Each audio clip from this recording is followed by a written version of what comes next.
Aunty, uncle బాగానే న్యాయం అడిగారు. ఇంకెంతేనా?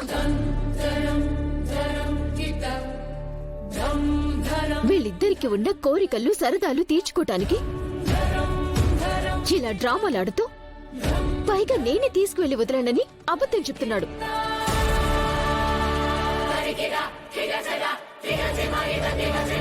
కాబోయే భర్తని ఎవరైనా అలా చేస్తారా?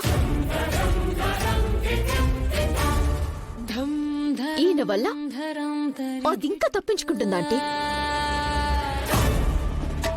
నేనిది అసలు ఎక్స్పెక్టే చేయలేదు. నువ్వింక వెళ్ళు నిషా.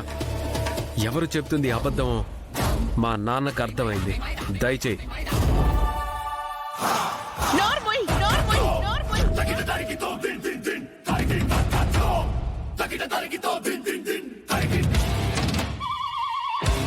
ఎవర్రా వెళ్ళేది?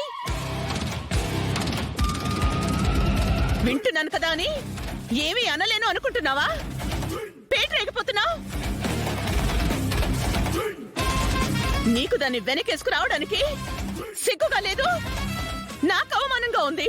మా చామంది తప్పేం లేదమ్మా. ఉంది, దాని తప్పే పూర్తిగా ఉంది.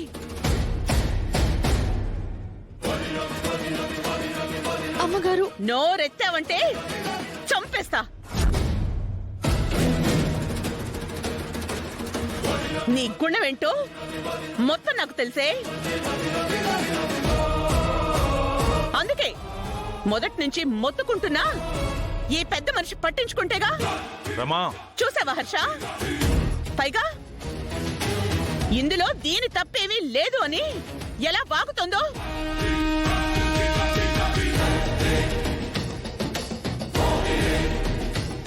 నాలుగు మాటలు చెప్తే నువ్వు మారిపోతావా? ఇది మన కొడుకుని వల్లో వేసుకుని ఈ ఇంటికి కోడలవుతామని చూస్తోంది.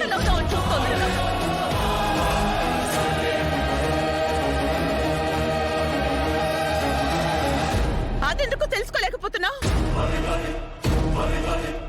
నిషా ప్రేమ్ల పెళ్లిని చెడగొట్టి వీళ్ళని విడగొట్టి అది ఆ స్థానం పొందాలని చూస్తోందని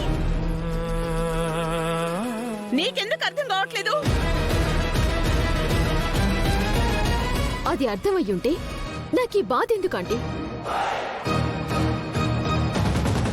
ఒక పని దాంతో పోరాడాల్సి వస్తుంది. నా కర్మ.